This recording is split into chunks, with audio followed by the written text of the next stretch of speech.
Programme मध्य मुकाबले में खुश आमदेद। मैं हूं रबिया एहसन और मेरे साथ मौजूद है रऊफ क्लासरा। और आज के प्रोग्राम में जिन टॉपिक्स में हम बात करेंगे उसमें सबसे पहले पार्लियामेंट का हंगामा खेज मुश्तरका इजलास, पीटीआई सेनेटर्स के एहतजाज के बावजूद अदालती इस्लाहात बिल मंजूर, तहरीक इंसाफ के वाहिद रुकन कौमी असम्बली एहतजाज का हिस्सा क्यों नहीं बने, जस्टिस काजी फायज ईसा की भी पार्लियामेंट हाउस आमद दुरुस्त या गलत, तहरीक इंसाफ के नौ मुंतखब रुकन कौमी असम्बली मोहसिन लगारी के साथ एक्सक्लूसिव तफसीलात हम जानेंगे और गुफ्तगू भी करेंगे आज के प्रोग्राम में। इसके अलावा बात करेंगे साबिक सदर आसिफ अली जरदारी ने हुकूमत को अपोजिशन से गैर मशरूत मुज़ाकरात का मशवरा दे दिया, जबकि सुप्रीम कोर्ट के हुक्म के बावजूद वफाकी हुकूमत ने ताहाल इंतखाबात के लिए फंड्स जारी नहीं किए। वफाकी हुकूमत मामला पार्लियामेंट ले गई, सेक्रेटरी खजाना अमरीका रवाना, क्या सुप्रीम कोर्ट तौहीन अदालत का नोटिस देगी? दूसरी जानिब चीफ इलेक्शन कमिश्नर ने स्पीकर कौमी असम्बली को खत लिखकर इख्तियारात पर कदगन लगाने का शिकवा कर दिया।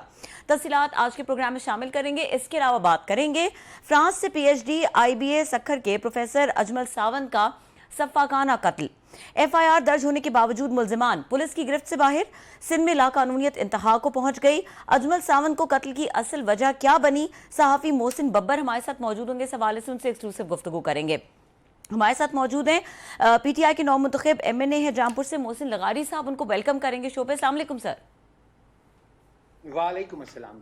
अच्छा मोहसिन लगारी साहब, आज की जो पार्लियामेंट की तमाम तर कार्रवाई हुई और एक कहाँ अहम कानून साजी की गई, और ऐसे अहम मौके पर जब एक सुओ मोटो के नतीजे में आई हुई गवर्नमेंट है और एक सुओ मोटो का इलेक्शन के हवाले से फैसला नहीं मान रही है, और फिर इस हालात में वो सुओ मोटोज और इस तरह के और जो अदालती इख्तियारात हैं उसके बारे में कानून साजी कर रही है, और आप मौजूद थे आज के इस अहम तरीन कार्रवाई में। क्या आपकी इनफरादी राय है इस पूरी कार्रवाई के हवाले से? मेरे ख्याल में तो जी इसमें एक कर रही है कि सुप्रीम कोर्ट के मामला में दस्तखाजी कर रही है के अंदर जो सुप्रीम कोर्ट एक इंडिपेंडेंस दी गई है उसके साथ वार किया। अगर हम देखें अपने हमें लेजिस्लेशन जो है इंट्रोड्यूस हो। मोहसिन लगारी साहब, आपकी आवाज़ ब्रेक हो रही है। मेरा ख्याल है ये फ़ोन पे ले लें लगारी साहब का, शायद वो स्काइप का कनेक्शन जो है ना ज़रा शायद वो प्रॉब्लम दे रहा है। साहब मेरा ख्याल लगारी साहब को फ़ोन पे ले लें आप।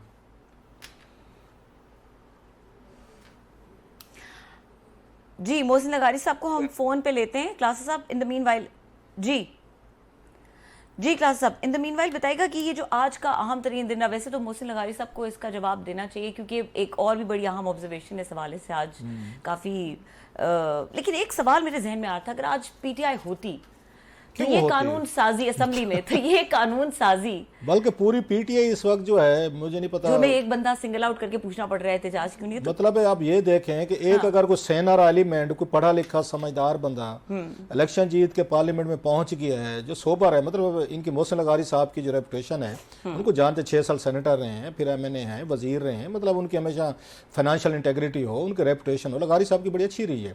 एक बंदा पहुंच गया जो आपको बता रहा है कि यहाँ पर बैठ के हम कानून साजी के लिए हमें यहाँ तकरीर करनी चाहिए, बात करनी चाहिए, पॉइंट ऑफ व्यू अपना देना चाहिए, ये जमहूरियत है, यही चीजें। फिर इलेक्शन नहीं लड़ाना था ना उनको मोहसिन लगारी साहब को, अगर आपने साथ मौजूद है तो फिर वो करना था। तो लगारी साहब जैसा एक अगर समझदार बंदा पहुंच भी गया है ना पार्लियामेंट में, तो वो बर्दाश्त नहीं हो रहा। बाकी सवाल आप पूछ लें, मैंने बाद में उनसे कोई। लगारी साहब बताइएगा कि आज की जो तमाम तर कार्रवाई थी इस कानून साजी पर, आपकी इंडिविजुअल ओपिनियन क्या है? इस वक्त जी पहली चीज तो ये जो आई थी वो है जो प्रेसिडेंट साहब ने हमें वापस भेजा है पार्लियामेंट के अंदर, जो है जो बिल पास किया था हमने सुप्रीम कोर्ट के मामला के अंदर दखल अंदाजी करने का, उन्होंने वापस भेजा कि ये जो है आइन से इसमें थोड़ा सा कमियां कोताहियां हैं, तो इसको रिकंसिडर करने के लिए उन्होंने वापस भेजा।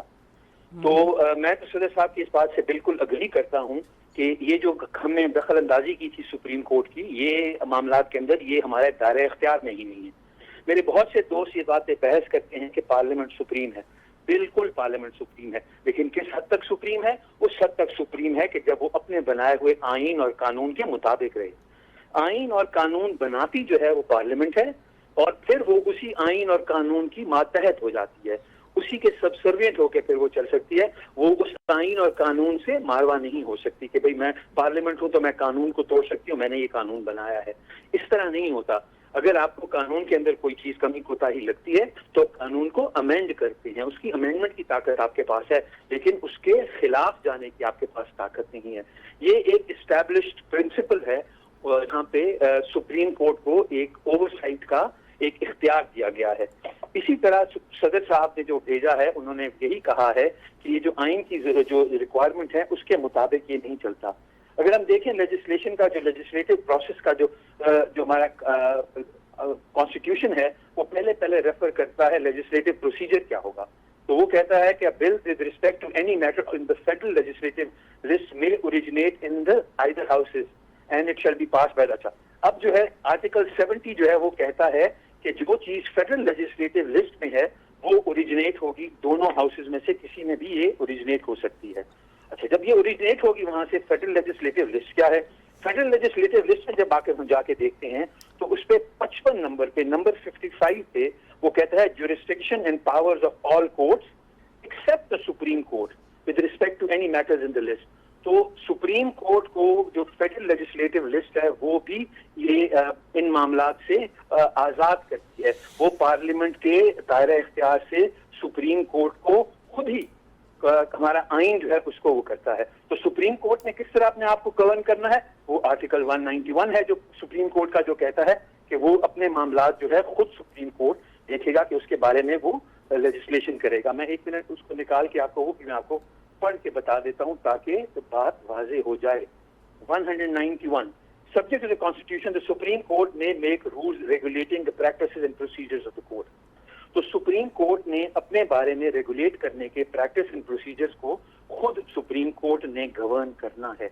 इसी आइन ने जब ये ताकत दी है सुप्रीम कोर्ट को अपने रूल्स बनाने की, तो फिर सुप्रीम कोर्ट ने इसी के तहत 1980 में एक रूल्स बनाए थे। आज हमारी पार्लियामेंट ये कहती है कि नहीं, हमने सुप्रीम कोर्ट के रूल्स भी बनाने हैं और उनके प्रोसीजरल उनको भी हमने उसके अंदर दखल अंदाजी करनी है। तो ये एक ऐसी चीज थी कि जो कि मेरे ख्याल में हम लोग सही नहीं कर रहे थे। आपने सर तो आपने बड़ी तफसील से लगारी साहब ये मसला बड़ा समझाया है, आपने बड़ा इसको एक्सप्लेन किया कम्प्रिहेंसिवली विद द रेलिवेंट क्लासेस। अगर किसी स्टेज पे पार्लियामेंट ये महसूस करे जैसे अब कर रही है कि हमने रेगुलेट करना है किसी भी इदारे को, सुप्रीम कोर्ट हो या दीगर हो, तो फिर उसके तहत कोई आइन में कोई दिया गया है कि 2/3 मेजॉरिटी के जरिए आइन को चेंज किया जाएगा या एक्ट ऑफ पार्लियामेंट के जरिए चेंजेस होंगे जो अब इन्होंने करने की कोशिश की है? तो आप कैसे इसको देखते हैं कि हाउ कैन पार्लियामेंट ये कैसे चेंजेस कर सकती है या बिल्कुल नहीं कर सकती है? एक दफा आइन बन गया है तो उसको नहीं छेड़ा जा सकता, हालांकि बहुत सारी चेंजेस तो की हैं बाद में आइन में। बिल्कुल, आइन के अंदर तब्दीलियां पार्लियामेंट लेके आ सकती है। इसी के अंदर एक शिक वो डाल दें कि सुप्रीम कोर्ट के मामलात को जो है वो पार्लियामेंट देखेगी। जब वो आइन का हिस्सा बन जाएगा तो सुप्रीम कोर्ट भी उसका ताबे होगा और पार्लियामेंट भी उसकी ताबे होगी। नहीं, आप कह रहे हैं कि नया आइन का हिस्सा, आप सर ये कह रहे हैं नई शिक लेकर आए, आईनी शिक लेकर आए, 2/3 मेजॉरिटी के जरिए फिर हो सकता है, एक्ट ऑफ पार्लियामेंट के जरिए नहीं हो सकता। अगर मैं सही समझ रहा हूं तो please correct me if I am wrong. बिल्कुल, मेरी भी यही समझ है। हम अगर इसी आइन नहीं देखें ना जी, एक है आर्टिकल 186 जिसमें वो कहता है एडवाइजरी जुरिस्डिक्शन क्या है कोर्ट की।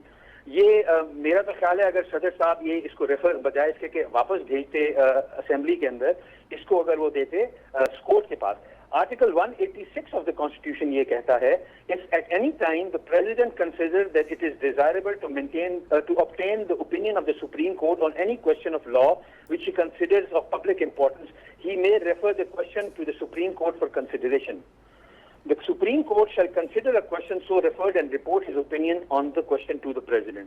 तो अगर प्रेसिडेंट साहब ये सुप्रीम कोर्ट को भिजवा देते कि भाई इसके ऊपर अपनी तुम हमें बताओ कि ये आइन के मुताबिक है कि नहीं है, तो उस वक्त जो है वो एक तरीका साहब एक बड़ा, अगरचे आप उस वक्त थे नहीं यहाँ पे, आप उस वक्त सूबाई वजीर थे और आपकी बड़ी अच्छी रेपुटेशन है मत से, इलाके के लोग बड़ी आपकी इज्जत करते हैं, फाइनेंशियल आपकी इंटेग्रिटी है, आपकी एक उसकी एक एज ए पार्लियामेंटेरियंस के तौर पर मैंने 6 साल सेनेटर आपको देखा है, आपने फाइनेंस कमेटी जो दीगर में बड़ा आपने कंट्रीब्यूट किया है, यू हैव बीन डूइंग अगर लॉट ऑफ वर्क, ये मैंने खुद इसका विटनेस हूँ, आप बड़ी उसका तैयारी के साथ आते थे। सर ये अभी जो आपने बात की है कि इनको सुप्रीम कोर्ट को भेजना चाहिए था, क्योंकि मैं इसलिए पूछ रहा हूँ कि अब 6 साल यहाँ सेनेटर रहे हैं यहाँ पे और अपनी स्ट्रेंथ पे बन कर आए थे, किसी पार्टी के उस पर भी नहीं थे, टिकट वगैरह पर नहीं थे, अगर मुझे सही याद है आज़ाद के तौर पर आए थे। यहाँ पे हमने देखे जब इमरान खान साहब प्राइम मिनिस्टर थे और आरिफ अलवी साहब सदर थे, तो यहाँ पे डेली बुनियादों पे ऑर्डिनेंसेस जारी हो रहे थे, बल्कि तनकीद आती थी कि बहुत सारी कि रोज़ की बुनियाद पर मशीन लगी हुई है तो आप निकाल रहे हैं। तो उस वक्त तो सदर साहब ने कोई उन्होंने ऑर्डिनेंस नहीं रोका, कोई लॉ नहीं रोका, कोई उन्होंने पार्लियामेंट को रेफ़र नहीं किया, कोई उन्होंने इस तरह का स्टेप नहीं लिया। अब आपकी ये राय थी कि उन्होंने वापस भी भेज दिया है, ठीक किया है, सुप्रीम कोर्ट को भेजना चाहिए। आप समझते नहीं है कि सदर साहब पे जो इल्ज़ाम लगा है कि शायद वो पार्टी के प्रेसिडेंट थे, कि पीटीआई दौर में तो किसी चीज़ को उन्होंने नहीं रोका, ना किसी पे क्वेश्चन किया, ना रेफर बैक किया, लेकिन इनकी तरफ से, हुकूमत की तरफ से सारी चीज़ें जो बिल्डोज भी हुई हैं और उन्होंने रेफर बैक भी किया। Sir, your comment sir. मेरे ख्याल में तो ये क्लासा साहब, ये सवाल प्रेसिडेंट साहब से ज्यादा बेहतर बनेगा, बजाय इसके कि मैं उनके उसके ऊपर करूं। वही फिर मुझे जो है कानून और आइन इसी से रोकता है कि मैं प्रेसिडेंट के कंडक्ट के ऊपर कमेंट करूं। ये हमारा एक छोटा सा जो मेरा वो इशू रहता है कि मैं कहता हूं कि कानून के मुताबिक ही चला जाए, तो उसके अंदर ये भी जो है एक कदगन लगाई गई है कि जिस तरह जजेस के कॉन्डक्ट के ऊपर नहीं बात। ये बात मेरे लिए वैसे नई है, बहुत सारे लोगों के लिए भी होगी। आप ये कह रहे हैं सर कि प्रेसिडेंट के कंडक्ट पे बात नहीं हो सकती ऐनी तौर पर, ये आइन में लिखा हुआ है, शिक है, अगर मैं इग्नोरेंस है। हमारे असेंबली के जो रूल्स हैं वो इसी किस्म की बात करते हैं कि जिस तरह जजेस के कॉन्डक्ट पे नहीं बात की जा सकती, इसी तरह और जो हर वक्त करते हैं हम सर, वो असेंबली के लिए नहीं है कि असेंबली के अंदर नहीं बात हो सकती कि फौज के बारे में, जजेस के बारे में या प्रेसिडेंट के बारे में। एज अ पार्लियामेंटेरियन क्लासेस साहब, मुझे हर वक्त पार्लियामेंट्री डेकोरम के हिसाब से गैर पार्लिमानी बातों से इज्तनाब नहीं करना चाहिए। राइट सर, ये तो बात आपकी बड़ी वैलिड है। अच्छा रबिया, कोई आपसे पूछना चाह रही थी, फिर कोई 2-3 सवाल सर और हैं। मोहसिन अगारी साहब, आपका बड़ा क्लियर ओपिनियन है जिससे पता लग रहा है कि आज की जो कार्रवाई है इस कानून साजी को आप किस नज़र से देखते हैं। लेकिन आज हमने देखा है कि कुछ सेनेटर्स जब एहतजाज कर रहे थे अगेंस्ट दिस लेजिस्लेशन और आप वहाँ पर मौजूद थे, तो प्ले कार्ड्स उठा के आपको भी इंसिस्ट कर रहे थे, लेकिन आपने नहीं फ्रंट पे आके उस तरह से एहतजाज किया, तो इसकी क्या वजह रही? मेरा नुक्ता नजर ये था और है अभी भी यही कि हमें पहले अपनी जो बात है वो कर लेनी चाहिए और एहतजाज उसके बाद करना चाहिए। जब हम अपनी बात कर लेंगे तो वो असेंबली के रिकॉर्ड का हिस्सा बनेगा और तारीख में वही कुछ जाएगा जो कि असेंबली के फ्लोर पे कहा गया होगा। उसके बाद एहतजाज करने का बिल्कुल हमारा हक है, हमें एहतजाज करना चाहिए। तो मैं फ्लोर लेने की कोशिश के अंदर सीट पे बैठा रहा कि मैं स्पीकर साहब से फ्लोर मांग के और ये जो सारी चीजें मेरे ख्याल में कानून के खिलाफ हो रही हैं उनको ऑफिशियल रिकॉर्ड पे लेके आऊं ताकि वो तारीख का हिस्सा बने, वो रेफरेंस का हिस्सा बने। मैं मिसाल दूं आपको, अब जैसे सुप्रीम कोर्ट ने कहा था कि आप लोग जो है पैसे रिलीज करें इलेक्शनों के लिए, तो हुकूमत ने ये एक चालाकी ये की और इसको डिले करने के लिए उन्होंने आज एक बिल इंट्रोड्यूस कर दिया और उस बिल को उन्होंने रेफर कर दिया कमेटी को कि जी हमें बताओ कि इसके साथ क्या। हालांकि इसकी कोई जरूरत नहीं है। जो इलेक्शन के जो हैं वो चार्ज एक्सपेंस है। आर्टिकल 81 ऑफ द कॉन्स्टिट्यूशन ये कहता है the following expenditure shall be expenditure charge upon the federal consolidated fund.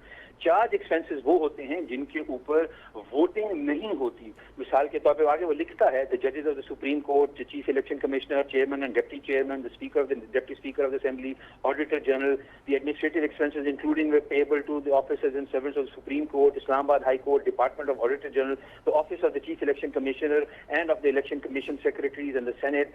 ये जो सारी चीजें हैं। सर आपकी बड़ी मैसिव मेमोरी है वैसे अलगारी साहब, भाई मस्त से He's probably reading it. You have a massive memory, photogenic memory है सर, आपके सारे नाम और ये चीजें याद है सर आपको। क्लासा साहब, ये चीज एक मुझे जिसका शौक है और मुझे जिसकी थोड़ी सी समझ है वही ये लेजिस्लेशन ही एक है।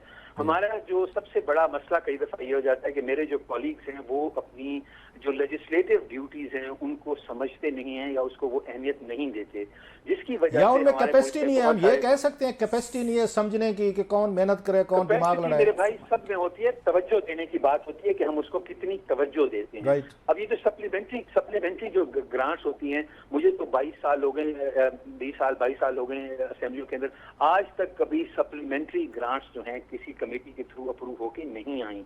सप्लीमेंट्री ग्रांट्स जो हैं, जब हम पंजाब में थे तो उसके रूल्स में था कि वो पंजाब की फाइनेंस कमेटी करती थी और फिर उसको कैबिनेट अप्रूव कर दिया करती थी। यहाँ पे भी इसी तरह ये होता है कि ये कैबिनेट के अप्रूवल तक का लेवल है, इसके अंदर पार्लियामेंट का कोई रोल कहीं पे भी डिफाइन नहीं है कि सप्लीमेंट्री ग्रांट का। होता यह है कि जब साल खत्म हो जाता है, जब अगले साल का बजट आएगा तो ये जो सप्लीमेंट्री ग्रांट सारी आई होंगी ये as a supplementary budget pass हो जाएगा। अच्छा सर, इस पे आते हैं सर, आपसे इस पे एजुकेट होते हैं। आपने इतनी सारी अच्छी अच्छी चीज़ें बताई जो मेरे लिए भी नई चीज़ें, मस्ट एडमिट दैट सर कि हम भी हालांकि इसको कवर कर रहे हैं बड़े अरसे से। आज फिर कोई आपसे पीटीआई वाले को नाराज भी हुए कि जनाब हम वहाँ पे हमने रोला डाला हुआ है और आप लगारी साहब आप हमारे साथ नहीं आ रहे, कापियाँ नहीं फाड़ रहे, नारे नहीं लगा रहे, एनीबॉडी वाज एंग्री? कोई इमरान खान साहब को कोई शिकायत भी लगाई जाएगी आपकी? मैं फिर वही आपसे अर्ज करूँ, मैं उनके एहतजाज करने के नुक्ता नजर से अग्री करता हूं, लेकिन मेरा ख्याल है कि हमें पहले अपने पॉइंट ऑफ व्यू को ऑफिशियल रिकॉर्ड का हिस्सा बनाना चाहिए, उसके बाद हम एहतजाज भी कर लें। अगर हम एहतजाज करेंगे तो हमें फ्लोर तो नहीं मिलेगा ना। अगर हम स्पीकर के डायस के गिर्द खड़े हैं और हमें फ्लोर नहीं मिलेगा तो हमारी कोई भी चीज जो है वो ऑफिशियली रिकॉर्ड नहीं होगी। कोई आपकी इमरान खान साहब की शिकायत तो नहीं की गई कि देखें लगारी साहब का एक और तरीका है एहतजाज का, हमारा बड़ा पॉपुलर स्टाइल है, मार दाड़ कुट ये वो सारा, और लगारी साहब is a very decent man, वो पार्लियामेंट को पार्लियामेंट की तरफ चलाना चाहते हैं। मैं वही अपने दोस्तों को वही क्रिकेट वाली एक टर्म में समझाने की कोशिश मैंने की। मैंने कहा अगर टीम के अंदर सारे फास्ट बॉलर्स हों या सारे बैट्समैन हों या सारे स्पिनर्स हों या सारे विकेट कीपर हों तो क्या वो टीम होगी? तो उस टीम के अंदर कोई एक फास्ट बॉलर भी होते हैं, कोई स्पिनर होता है, कोई बैट्समैन होता है, कोई विकेट कीपर होता है, तो वो टीम बनती है। कुछ लोग जो है वो शोर शराबे करने में अच्छे होंगे, कुछ लोग ऐसे होंगे जो पार्लियामेंट्री प्रैक्टिस को काउंटर करेंगे। अच्छा सर, तो हमें एज ए टीम काम करना जी सर। अच्छा, हमने देखा इमरान खान साहब ने इलेक्शन जीते, खुद वो पार्लियामेंट में नहीं है।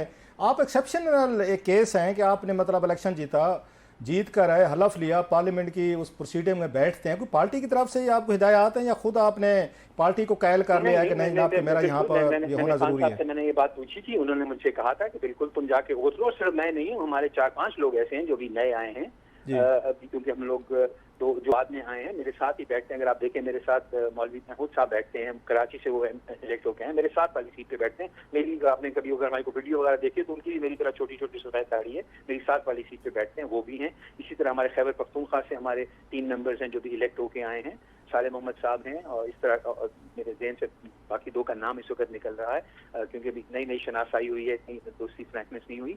तो जो है हम लोग को बिल्कुल पार्टी की तरफ से इस चीज़ की इजाज़त थी कि हम लोग जाएं और जाके पार्टिसिपेट करें। अच्छा सर, आप 6 साल सेनेटर रहे हैं, मैंने खुद बड़ा करीब से देखे आपको, and you have been one of the best parliamentarians, committees में बड़ा मैंने आपको करीब से देखा है, वहाँ भी सुना, इसी तरह तैयारी करके आते थे। आपको क्या फ़र्क लगा है सर वहाँ पे 6 साल सेनेटरशिप के बाद? क्योंकि सेनेट ये कंपैरेटिवली वो कहा जाता है एल्डर्स का है, ज़्यादा सीरियस है, ज़्यादा पढ़े लिखे समझदार लोग सेनेटर्स आते हैं। अब आप कौमी असम्बली में लैंड किया है सर, कोई फ़र्क आपको फील हो रहा है इन दोनों हाउसेज का? मुझे तो क्लास साहब ये नया मैं आया हूँ यहाँ पे, तो मुझे पिछले जब से मैं आया हूँ मुझे एक खास तौर पे एक जिसे कहते हैं एक माहौल नजर आया है कि मुस्तकिल जो है हम जुडिशरी के साथ कन्फ्रंटेशन के माहौल के अंदर आ रहे हैं, और हम मुस्तकिल जुडिशरी को क्रिटिसाइज करते हैं या फिर घूम फिर के बात जो है वो इमरान खान पे आ जाती है। हालांकि हमारे फिर वही रूल्स ऑफ बिजनेस कहते हैं कि जो आदमी अपने आप को डिफेंड करने के लिए ना हो उसके अंदर उसके बारे में बात करना मुनासिब नहीं है, क्योंकि वो अपना दिफा नहीं कर सकता, उसका जवाब नहीं दे सकता। ये बड़ा वाजे लिखा हुआ है उसके अंदर। लेकिन मुस्तकिल जो भी उठ के खड़ा हुआ है, बदकिस्मती से वो चाहे पार्लिमानी लीडर हैं, चाहे सीनियर मेंबर्स हैं, चाहे नए मेंबर्स हैं, उन सब ने इमरान खान को क्रिटिसाइज किया। तो इमरान खान असेंबली में ना होते हुए भी सबके आसाब पे सवार है। तो ये एक ऐसी चीज है जो कि बड़ी मुझे अजीब लगी कि और स्पीकर साहब भी लोगों को इस बात से नहीं रोकते कि हाँ भाई तुम जिस वक्त ये सब जुडिस था, सब जुडिस के ऊपर तो बड़ा वाजे लिखा हुआ है, तो सब जुडिस सब्जेक्ट को नहीं डिस्कस किया जा सकता। फिर उसके बाद जजेस के कॉन्डक्ट के ऊपर मुस्तकिल चीफ जस्टिस साहब और उनका जो बेंच था वो मुस्तकिल अंडर क्रिटिसिज्म रहा। वो सर आपकी बिल्कुल आपने सही बात की। अच्छा, इमरान खान साहब भी तो यही काम, वो अगरचे पार्लियामेंट से बाहर हैं, लेकिन खान साहब भी तो वो डेली बुनियादों पे वो हुकूमत के उस लत्ते लेते रहते हैं जो उन्हें लेते रहने चाहिए जना पोजीशन के तौर पर। जजेस के कंडक्ट पे वो भी बात करते रहते हैं, और वो जो जजेस हैं वो भी जलसे जुलूसों में, प्रेस कॉन्फ्रेंस में वो भी नहीं होते जहां खान साहब बात कर रहे हैं। So it's a free for all, Khan साहब भी फ्री फॉर ऑल हैं या पार्लियामेंट भी फ्री फॉर ऑल है? सर इधर मैं आपसे थोड़ा सा डिसएग्री करूंगा सर। पार्लियामेंट का फ्लोर जो है उसका एक खास तकद्दुस और मकाम है उसका, उसको हमने उसी तरह इस्तेमाल करना है जैसे, बिकॉज जो चीज हम जलसे में बात कर ली या बाहर बात कर ली वो और बात है, और जो फ्लोर के ऊपर बात की गई है उसकी और सिग्निफिकेंस और वैल्यू है। हम फिर मैं अर्ज करूं, फ्लोर पे जो बात की जाती है उसका रिकॉर्ड रखा जाता है, और आने वाली जो नस्लें हैं वो उसको उठा के देखती हैं और पढ़ती हैं कि किस किस्म की डिबेट हुई। क्योंकि इस चीजों का शौक है, मैं कहता था पंजाब असेंबली के अंदर बैठ के और पुरानी जो डिबेट्स होती थी वो देख रहा था। मुझे मेरा ख्याल है कि हमारे जो रूरल एरिया में क्रेडिट अवेलेबिलिटी का बड़ा एक इशू है, मेरा ख्याल था कि जो कोऑपरेटिव एक्ट है 1927 का उसको देखा जाए, उसको कैसे हो। तो उस जमाने की जब हम डिबेट्स देखते हैं तो निहायत ही मुहज़्ज़ब और शाइस्ता जबान के अंदर बात की जाती है, लॉजिक के साथ बात की जाती है। ठीक है लगाई साहब, ये प्रैक्टिस तो अदरवाइज रबिया सवाल करिए, आप ये कह रहे हैं कि with the passage of time हमारी जबान, लहजा, ये सारा कुछ बिगड़ गया है? No, we have got more abusive, not just on the floor of assembly, otherwise भी। आप ये कह रहे हैं जो आपने बात की है कि पिछले जमानों में बेहतर जबान इस्तेमाल होती थी वो बिगड़ गई है सारी की सारी? बिल्कुल, मैं तो लोगों का नाम भी नहीं लिया जाता था। Right honourable member from Montgomery is requested करके बात की जा सकती थी। Will the honourable minister please respond to this, इस तरह करके बात की जाती थी। अब तो हम अबे तबे हुए तो इसे माजरत के साथ ही इस्तेमाल करते हैं जबान। तो उससे अच्छा वो क्या लगाई रहा साहब, है? चूंकि उससे हो टाइम ये थोड़ा रहा कम कि- है, जी जी, बस एक आखिरी सवाल इंपॉर्टेंट, जो आप कह रहे हैं कि मैं जब से आया हूँ और मैंने कुछ नई प्रैक्टिसेस होती भी देखी हैं और जो आपकी ऑब्जर्वेशंस हैं, लगता क्या है इलेक्शंस होंगे, इलेक्शंस कराएगी ये गवर्नमेंट, और इनकी इंटेंशंस क्या है, अक्टूबर के हवाले से भी क्या है? देखिए, मेरे ख्याल में तो इस वक्त ऐसे लग रहा है कि वो जिसे कहते हैं कि every trick in the book and then some, उस जो चीजें किताब में नहीं है, असूल में नहीं है, उनको भी इस्तेमाल करके ये इलेक्शनों को डिले करने की कोशिश की जा रही है। और सब लोगों को इस वक्त इस चीज का, जो लोग नहीं चाहते कि पाकिस्तान तहरीक इंसाफ हुकूमत में आए, उनको इस चीज का डर है कि पाकिस्तान तहरीक इंसाफ इस वक्त बड़ी वाज़ेह अक्सरियत के साथ दोबारा असेंबली में आएगी। जब अच्छा, लास्टली सर, लास्टली क्वेश्चन है, काजी फैज ईसा साहब वहाँ पार्लियामेंट में मौजूद थे, तकरीर भी की। Again how would you view that कि उनका आना ठीक था, तकरीर करना या उनको इनवाइट करना was it a right step?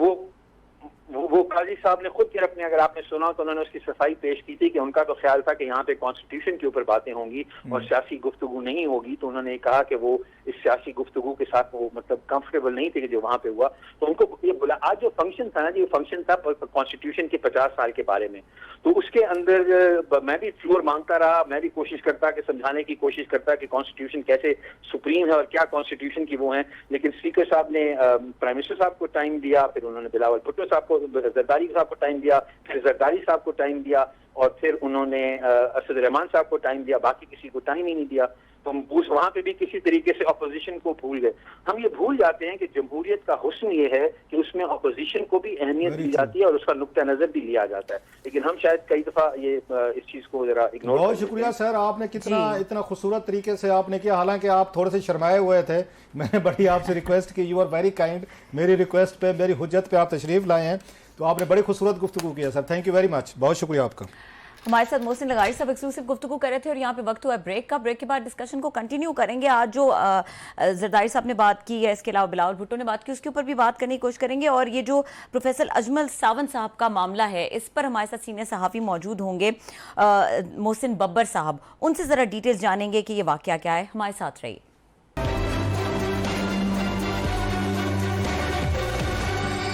Welcome back. और हमारे साथ मौजूद हैं सीनियर सहाफ़ी मोहसिन बब्बर साहब, और एक अहम मामला है जिस पर हम इनसे बात करेंगे।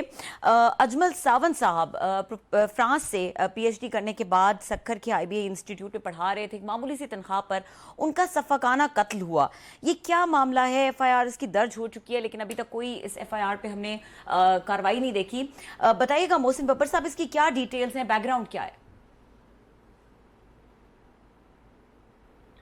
जी बहुत शुक्रिया हमारे प्रोग्राम लेने के लिए।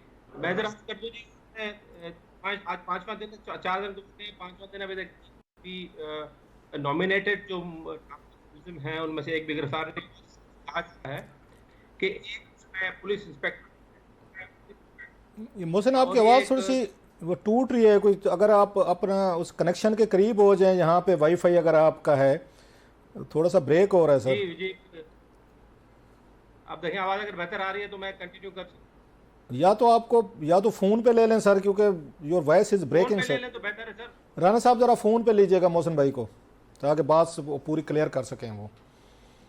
ये बड़ा एक ट्रेजिक एक वाक़या हुआ है सिंध में, और पिछले 3-4 दिनों से हमने देखा है। इट्स सो मतलब हार्ट ब्रेकिंग कि वो कहते हैं फिर यहाँ ब्रेन ड्रेन होता है, फिर यहाँ लोग वापस नहीं आते, फिर हमारे बच्चे जाते हैं and they never come back. अब इन वाक़यात के बाद कौन कहेगा कि किसी के बच्चे बाहर पढ़े गए हैं तो वापस आएँ, अपनी धरती माँ को, अपने लोगों को सर्व करें।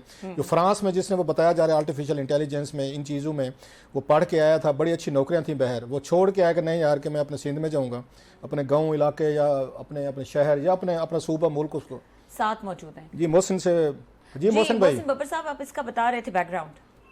जी, मैंने अर्ज किया कि 4-5 दिन हो चुके हैं, अभी तक उसके जो कातिल हैं वो गिरफ्तार नहीं हुए। उन्होंने नॉमिनेट भी कर दिए हैं, ना सिर्फ नॉमिनेट कर दिए हैं बल्कि उन्होंने कुछ जो हुक्मरान पार्टी है सिंध में, उनके एक एमपीए साहब हैं, उनको भी शामिल तफ्तीश करने की बात की है।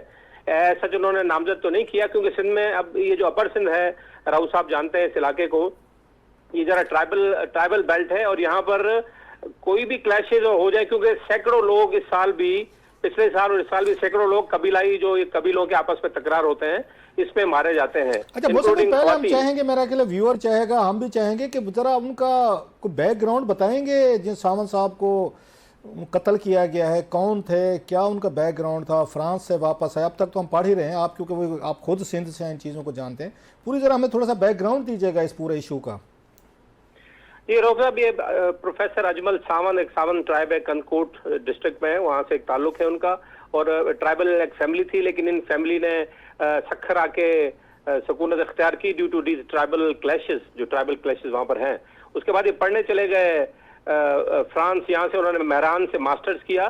सेकेंडरी तालीम उन्होंने कनकोट से हासिल की, लेकिन फिर कैडेट कॉलेज लाड़काना से पढ़े, और उसके बाद मेहरान यूनिवर्सिटी से इंजीनियरिंग करके ये बाद में चले गए पीएचडी के लिए फ्रांस, और वहां से वेब इंटेलिजेंस में इन्होंने पीएचडी किया। अच्छा। और वहीं पर ये एक यूनिवर्सिटी के साथ एसोसिएटेड हो गए और वहीं पर पढ़ाने लगे, और बड़े हेफ्टी पैकेज पर, आपको पता है कि वहां पर बड़े अच्छे पैकेज होते हैं। लेकिन उनको वापस आना था अपने लोगों को पढ़ाने के लिए, और इंतहाई मामूली तनख्वाह पर, उसके मुकाबले में इंतहाई मामूली तनख्वाह पर उन्होंने जो है वापस आए और IBA सखर ज्वाइन किया। उन्होंने कहा जी मैंने अपने बच्चों को यहाँ पर पढ़ाना है, तो मैं ये अपनी जो भी मैंने सीखा है मैं वहां क्यों जाऊं।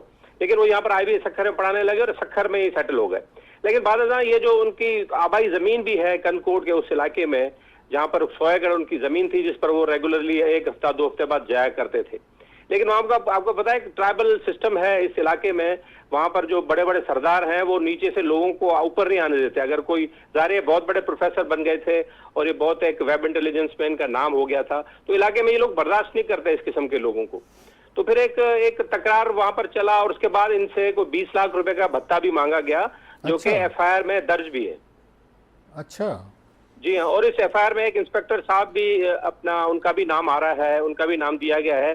5 दिन से कोई गिरफ्तारी नहीं हुई है, पुलिस वहां पर छापे मार रही है। जरा अब ये हम सुन रहे थे कि शायद कोई, वो कहते हैं ट्राइबल ने इसलिए मारा जी, आपके ट्राइब ने हमारे लोगों को मारा था, हमारा स्कोर रहता है, वी विल सेटल विद, जो अदरवाइज कोई पर्सनल एनिमिटी नहीं थी, कोई दुश्मनी नहीं थी। लेकिन अब आप बता रहे हैं कि इनसे भत्ता 20 लाख रुपए का मांगा गया। किसने मांगा था, इंस्पेक्टर ने मांगा था या वो ट्राइबल वो लोग थे वो मांग रहे थे इनसे?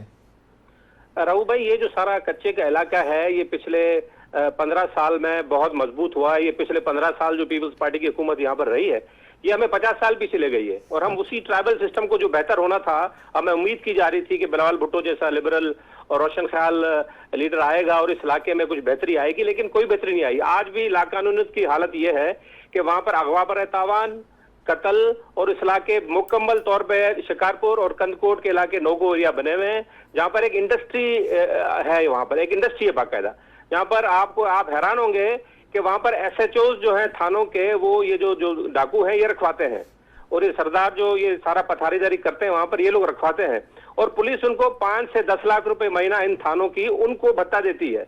या आप हैरान होंगे कि पुलिस सारी दुनिया से भत्ता लेती है, लेकिन इनको भत्ता देना पड़ता है कि जी आप चुप करके अपने मेरे इलाके में कुछ ना करें, पक्के के इलाके में ना आए, सेटल इलाके में ना आए, और ये भी जो कर रहे हैं आप कर रहे हैं, लेकिन हमारी तरफ ना आए। FIR में क्या लिखा हुआ है कि क्या रीजन बनी है? कोई नाम बताएंगे FIR में जिन लोगों को दिए गए, और उसकी रीजन क्या बताई गई है कि व्हाई वाज इज असैसिनेटेड? कोई रीजन है उसमें? रीजन जो राहु भाई बताई गई है वो 20 लाख रुपए भत्ते की बताई गई है, और वो सुंदरानी कबीले के 10 लोग हैं जिनको नाम से नॉमिनेट किया गया है, और बाकी नामालूम लोग हैं जिनको उन्होंने सुबह उतार के गाड़ी से जा रहे थे, अपनी जमीनों से वापस शहर की तरफ जा रहे थे, तो उनको उतार के वहां पर मारा गया। ये आपके पास एक पिक्चर भी चल रही है जिसमें आखिरी वो जमीन पर बैठे हुए हैं प्रोफेसर अजमल, वो उनकी जिंदगी की आखिरी फोटो है। ये मतलब ठीक पिक्चर है? आप ये वेरीफाई कर रहे हैं कि दैट्स अ करेक्ट पिक्चर? ये पिक्चर है जो उनको कत्ल करने से पहले कातलों ने लिए, जो and he is very satisfied, very at is, लग रहा है पीस एतमाद के साथ बैठे हुए हैं, कि बड़ा मतलब दिल को तकलीफ भी होती है देख के। तो ये उनकी आखिरी पिक्चर थी जो आप बता रहे हैं? जी बिल्कुल, ये सर उनकी आखिरी पिक्चर थी, उनके भाई ने ली थी, और उनको मना किया जा रहा था कि आप ना जाएं, यहाँ पर ये सिलसिला चल रहा है। लेकिन इस फैमिली का किसी के साथ कोई तकरार नहीं है। ये इनको सावन, इसलिए सावन कबीले से ताल्लुक है, इसलिए वहां से जा रहे थे, इनको उतारा, आइडेंटिफाई करके इनको वहां पर गोलियां लगा के मारा गया और कत्ल किया गया। भाई भी साथ थे इनके? जी, इनके भाई भी साथ थे, उनको उतारा गया और उनको कहा था कि ये आप साइड पे हो जाएं, हमारे पास नाम ही नहीं गई है, तो इनको एज ए प्रोफेसर आइडेंटिफाई करके वहां पर कत्ल किया गया। अगर दुश्मनी सावन कबीले के साथ मुकम्मल तौर पर सबके साथ होती, तो फिर इनके भाई को क्यों छोड़ दिया गया? नहीं मोहसिन, तो ये इसको बड़ी जरा अहम थोड़ा चीज है इस सा सारे। हम फॉलो करते रहेंगे। आप भी जरा मजीद डिटेल जो है ना जरा तो वो गैदर कीजिएगा। We will continue to follow this story. बहुत शुक्रिया आपने ये इशू जो है ना ये रेज किया और हमारे साथ शेयर किया। हम मजीद भी आपसे इस पे फॉलो अप लेते रहेंगे सर। बहुत शुक्रिया आपका। ठीक है, यहाँ पे वक्त हुआ है ब्रेक का। डिस्कशन को कंटिन्यू करेंगे ब्रेक के बाद, हमारे साथ रहिए।